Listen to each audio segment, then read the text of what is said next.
Esse vídeo é da Isadora Ribeiro, Isadora RLB, sobre a CLT e como que nasceu, emergiu uma coisa que é o ódio do direito trabalhista vindo do próprio trabalhador precarizado. Vamos dar uma olhada aqui e conversar um pouco com ela. CLT é coisa de pobre. CLT é coisa de fracassado. Gente, CLT é coisa de quem quer andar a vida inteira de ônibus, né? Esse é o discurso que está sendo reproduzido nas redes sociais hoje, principalmente pela nova geração. E não é somente uma opinião. Isso é reflexo de uma mudança na estrutura social e trabalhista, sendo que nós somos os maiores prejudicados. Tudo que a gente entendia pelo modelo tradicional de trabalho está passando por uma transformação já estudada pela sociologia há mais de 15 anos. Meu nome é Isadora, eu sou socióloga e eu vou te explicar qual é o real risco que a gente está correndo, sendo a primeira geração a abrir mão dos direitos que a gente lutou para conquistar. O cenário é simples e a gente sabe na pele. É importante sempre contextualizar que no Brasil você há muito tempo tem ali pelo menos 1/3 da população economicamente ativa trabalhando em empregos informais. Então a CLT, digamos que ela nunca foi um objeto massivamente normalizado. Entende o que eu quero dizer? Não necessariamente a maior parte da força de trabalho era CLT. Você sempre teve muita força de trabalho precarizada, muita força de trabalho vulnerabilizada, aliás. Precarizado é um termo de outro assunto. Vulnerabilizada, trabalhando com empregos informais que talvez nunca tenham, por exemplo, pago o INSS, por exemplo. E que muitas vezes não entendem para que serve CLT, para que serve essas coisas. E que gera, inclusive, certas distorções de classe que faz parecer que o funcionário que tem VR, Vale Refeição, por exemplo, Vale Alimentação, é rico, né? É o rico. Ó o rico aí, ó. O rico ganha 400 conto de Vale Alimentação. Quando, na verdade, é que a vulnerabilização é tão alta no trabalho informal, mas tão alta, né? Tão alta, que fica muito difícil estabelecer essas comparações. O desemprego estrutural, uma recessão econômica e uma educação superior que não garante um trabalho qualificado. Juntamente com isso, uma modernização da estrutura social como um todo, com novas tecnologias, robotização de algumas partes do mercado de trabalho. E aí a gente começa a enxergar o CLT operacional como cada vez mais tradicionalista, burocrático. E aí, o que faz sentido? Assegurar os meus direitos ou simplesmente sobreviver no cenário de insegurança generalizada? Só que o capitalismo Percebe que o cenário ele é mais ou menos assim, né? Você assegura os seus direitos e na prática, o teu sonho não, vai, a tua perspectiva é ter um emprego no balcão de farmácia trabalhando 6 dias por semana, limitado a 44 horas semanais, mas a 40 horas ou 44 horas semanais vai depender do setor em que você trabalha. Mas assim, 6 vezes por semana, 5 vezes por semana ali, 8 horas por dia, 8 horas e 48 minutos por dia de repente. Fazendo esse tipo de jornada, ganhando um salário mínimo, que vai ter os seus descontos, no fim vai dar por volta de R$ 1.400 ali, de líquido, assegurando o seu direito, assegurando um INSS da vida, assegurando o seu vale transporte da vida, tudo mais, talvez um VR, talvez um VA, talvez ali um benefício ou outro, tal, conseguindo isso, ou ir para a informalidade, ganhar o dobro disso, ganhar R$ 2.800, por exemplo, ganhar o dobro disso fazendo algum trabalho informal, só que sem nenhum direito. Só que nem concebendo a possibilidade de ter direitos. Porque quando se tinha direito, o salário não pagava as contas. Sem os direitos, o salário paga a conta.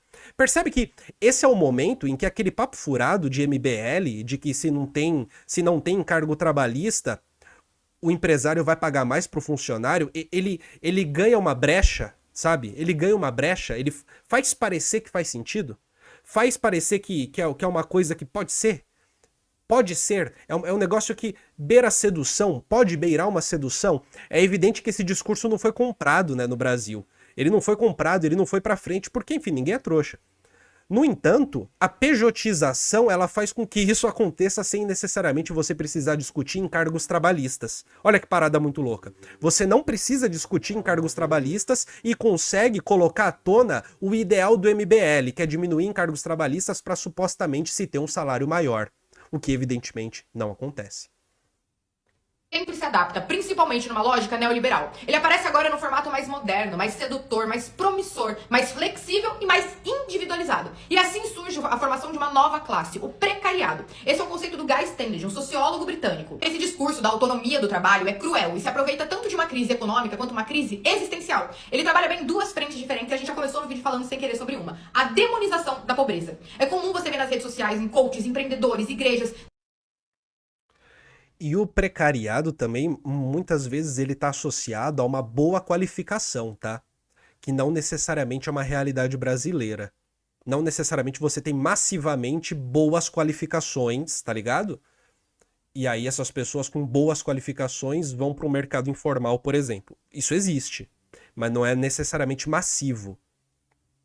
Mas a gente pode entender o precariado como sendo péssimas condições de trabalho. Acho que ajuda também a compreender, mas o fenômeno da pessoa que tem uma graduação e trabalha de Uber existe no Brasil, com certeza absoluta, né? E ela tá falando aqui, ó, da demonização da pobreza. Isso é o discurso coach básico, né? Em que o pobre é responsável pela própria pobreza e mais do que isso, a pobreza ela significa uma falta de virtude do pobre.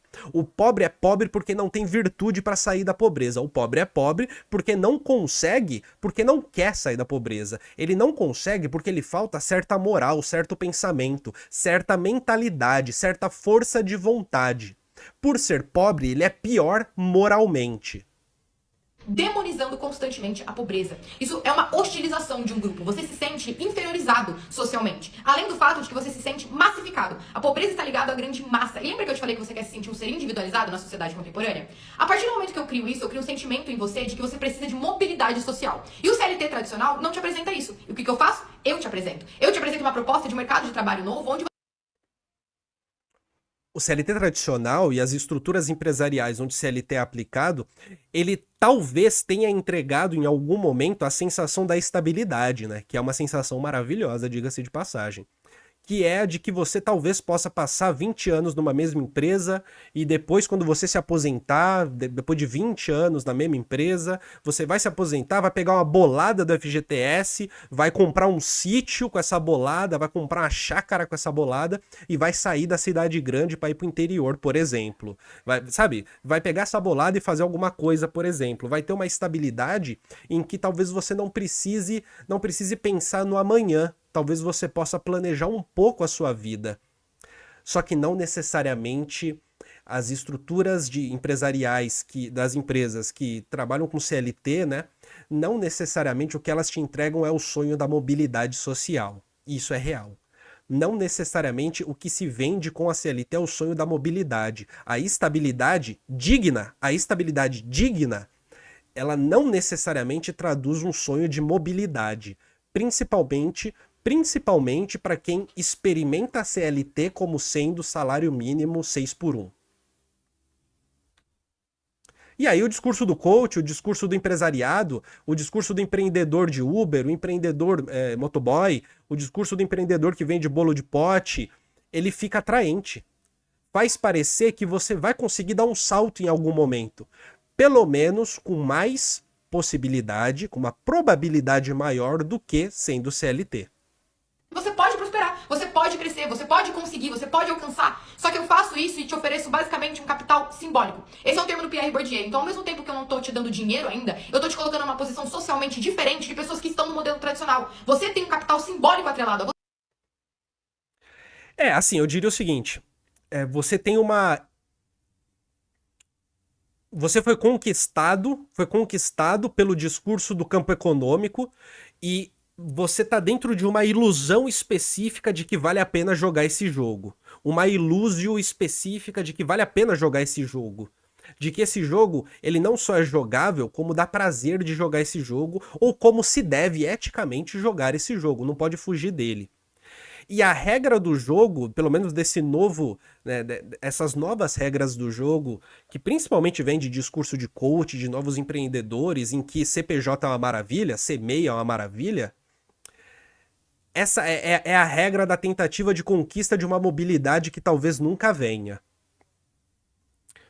E o que esses coaches fazem, por sua vez, é de fato, criar uma distinção entre o trabalhador CLT e o trabalhador PJ, o trabalhador CLT e o informal, o CLT e o MEI. E nessa distinção, tudo se passa como se o MEI, o PJ, o informal, fosse uma pessoa corajosa que está arriscando na vida para colher os louros no futuro. Particularmente, eu não diria que isso é um capital simbólico, tá ligado? Porque o capital simbólico, ele consegue dar prestígio. E o prestígio consegue ser transformado em capital econômico, em capital social, em capital cultural. E esse capital simbólico do empreendedor, eu acho que ele não vira nada, sabe? Eu acho que não é um capital simbólico. Eu acho que é mais como é que fala? É a distinção ali que, não sei se, sabe? Não sei se gera muito capital simbólico isso. Não diria com essas palavras. Mas vocês entendem o que ela tá dizendo, né? Cria uma distinção que faz parecer que o MEI é melhor moralmente, eticamente, do que o CLT. E é mais esperto também. Porque você está correndo atrás do liberalismo, do capitalismo, dentro dessa nova dinâmica. E o segundo, se eu te individualizo, eu te responsabilizo. É daí que parte a lógica da meritocracia. Você é o responsável por fazer dar certo. Tá tudo na sua mão. Você não queria autonomia, você não queria flexibilidade. E se não deu certo, a culpa é de quem? Me fala. De quem que é a culpa se não deu certo? Se por acaso você trabalhou 13 horas por dia durante 3 anos seguidos, sem férias, e você não conseguiu ter uma mobilidade social, a culpa é de quem? Acaba sendo sua. Mesmo você tendo suado pra caramba. Mesmo talvez você tendo ficado ali de repente com uma questão psiquiátrica por conta disso. Mesmo assim, mesmo você tendo sofrido um acidente de trabalho, mesmo assim, a responsabilidade é toda sua. E se você não conseguiu, a culpa é sua. Todo esse colapso, esse fracasso sistêmico de um capitalismo tradicional agora cai nas suas costas. É você que tem que fazer dar certo. E os números não mentem. Quando a gente olha para a faixa salarial de até 2 salários mínimos no Brasil, pro CLT isso representa pouco mais de 50%, mas pro empreendedor bate quase 70%. Tá entendendo? Daí aparece o maluquinho nos comentários do post do TikTok, no comentário do vídeo do YouTube, dizendo que o empreendedor, ele salta o salário dele. Não salta não, gente. Estatisticamente não salta, sabe? Não é legal ser negacionista nesse momento. Nesses momentos, ser negacionista científico não é legal, assim. A realidade é dura. Quem trabalha informal, quem é empreendedor MEI, PJ, em sua maioria, ganha menos de 2 salários mínimos. O trabalhador informal no Brasil recebe em média R$ 1.900 e o Uber iFood R$ 2.100. Quando a gente olha para uma projeção de pós 5 anos ali de carreira, o CLT tem uma tendência de 50% a 70% de se manter ali onde ele está, por aumento salarial, por aumento de cargo, mas continuar naquela dinâmica de carreira. Enquanto o empreendedor sobrevive em 5 anos menos de 30% e recebendo muito baixo. Espero ter provocado... Tá entendendo? Tá entendendo? Sabe aquele negócio de que a empresa fale no Brasil em até X anos? O empreendedor individual, ele também fale em até X anos. Ele também vai ter que sair disso e procurar um emprego fixo. Também vai se ferrar com isso. Isso é realidade, cara. É uma realidade dura, é uma realidade cruel, é uma realidade própria de um sistema capitalista que te explora até o osso, e é uma realidade, não dá pra se enganar com isso. Não dá pra dizer que o cara da esquina, que você viu, que é empreendedor, ele tá bem, e que isso é uma realidade majoritária. Não é, não é. Isso daqui é negócio de pesquisa, tá ligado? É questão probabilística. Provavelmente o empreendedor vai se dar mal em menos de 5 anos. Provavelmente o empreendedor vai ganhar menos de 2 salários mínimos. Provavelmente. Não tem muito o que ficar viajando, tá ligado? Vender bolo de pote, fazer Uber, fazer iFood, sabe? Criar uma cozinha, uma dark kitchen na sua casa, vender pro iFood como se fosse restaurante, ser motoboy do iFood. Provavelmente você vai ganhar até 2 salários mínimos. Se ganhar. E qualquer instabilidade, quem se ferra é você.